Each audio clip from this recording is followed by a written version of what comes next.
Dear Boomers, I heard your retirement funds have taken a bit of a hit. I would like to offer some advice.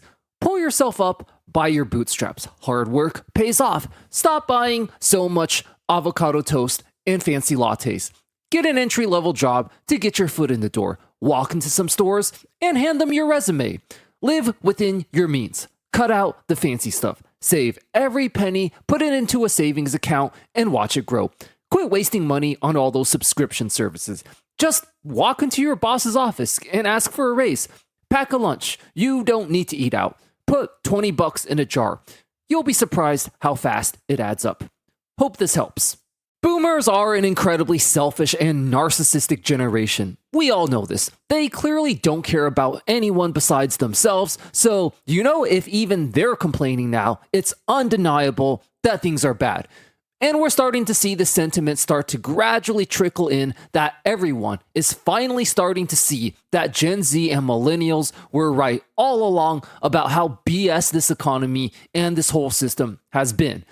As a millennial who grew up with boomer parents, I gotta say that boomers have absolutely zero right to lecture us about our spending. Boomers were the absolute most reckless generation ever when it came to managing their own spending, which comes as no surprise given how they grew up in the booming post-war economy of the 60s and are totally out of touch with modern economic conditions, until it starts affecting them, of course. Growing up, I watched my boomer parents and all the other boomer parents in the neighborhood waste so much money on all kinds of pointless shit. Every family had 2 or 3 cars, even though you could only drive one at a time, a big house with an insane mortgage that they couldn't realistically pay back without a massive loan. All these stupid antique furnitures that cost thousands of dollars for a stupid chair or closet that does the exact same thing as a budget closet or chair from IKEA does. When I look back on all their stupid spending habits, over 90% of their purchases were on totally unnecessary bullshit. It was all just a materialistic consumerism addiction to feed their fragile egos. Most of the time, when they bought a new car or whatever new shiny fancy object, it wasn't even because they needed it.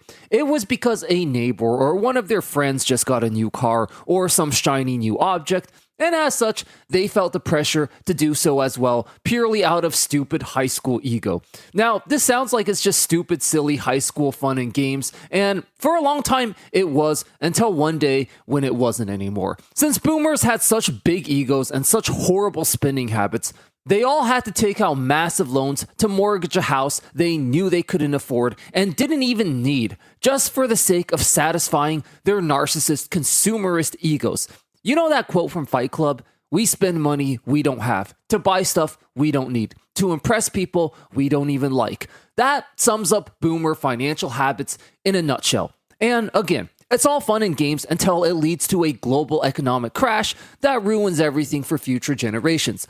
Some of you watching may be too young to remember, but the 2008 financial crash was the single cataclysmic event that forever destroyed the American dream. And to be honest, the world never really quite recovered from that, ever. The primary cause behind that crash was a massive bubble in the housing market, caused by people, which by people, it means boomers, because boomers were the primary house buyers at the time. Boomers taking on mortgages they couldn't afford, hoping to profit from the rising house prices.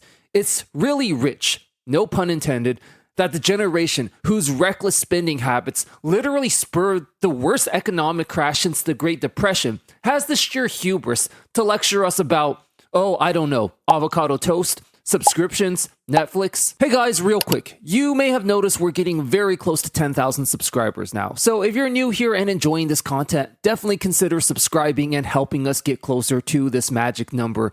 Would really appreciate it. Thanks a bunch. You guys are awesome. The worst thing about their narcissistic egos and their horrible, reckless spending habits was that they themselves were mostly shielded from the consequences of it. By the time they ruined the economy, it was us younger generations who ended up paying for their sins. We couldn't find jobs and got saddled with impossible student loan debts, all while listening them lecture us for not being able to make it in this economy that they themselves ruined before we were even born. But at last, it appears even they can't outrun the consequences of their actions forever. I want to be clear about one thing. It is not good to wish ill on others. People's retirement savings getting destroyed isn't something to celebrate or be happy about. It's more like how when a child does something stupid, sometimes you just have to let them do it and learn from the consequences. But it's even worse than that in this case. In this case, it's more like if you told a child that the stove was hot, but instead of touching it themselves and learning the hard way, they forced someone else to do it, then called that person soft/lazy because they didn't enjoy getting burned. And in this sort of a situation, it's just really hard to have any sort of sympathy for them. And pretty much everybody in the comments agrees. It's less rough when you remember they made the impactful decisions that put everyone, including themselves, in this position.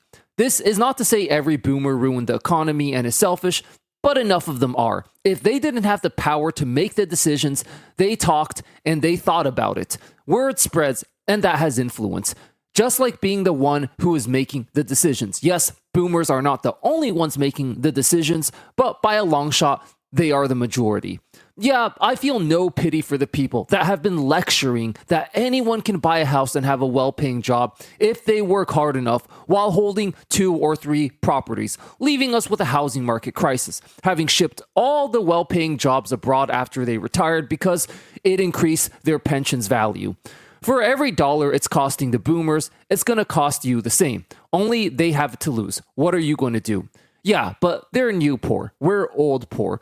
We know how to survive with almost nothing. Also, you can't lose money in the stock market when you can't afford to invest in it to begin with. I want to leave you guys with this last comment as it touches on a very important point and even a potential solution. Our generations have seen just how fragile and unreliable the financial system is. I mean, the whole thing is a scam. We all know this. No matter how hard you work, your money just gets wiped away by inflation or yet another recession. In my experience, the new meta is simply living a minimalist lifestyle and decreasing your dependency on money as much as possible. I recently began to learn to make my own tofu, and it's pretty crazy as with just about $2 worth of soybeans, you can make enough tofu to give you essentially an entire week's worth of protein.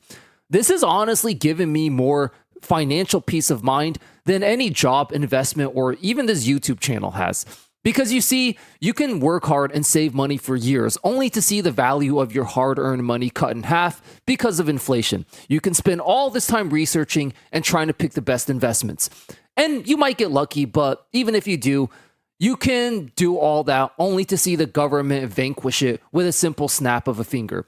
But nobody can take away your ability to live a happy, minimalist lifestyle. Now, if you're more interested in this, I've actually made an entire guide video on how minimalism can make it so you don't even have to work anymore. You can check it out right here. I'll see you there. Thanks for watching.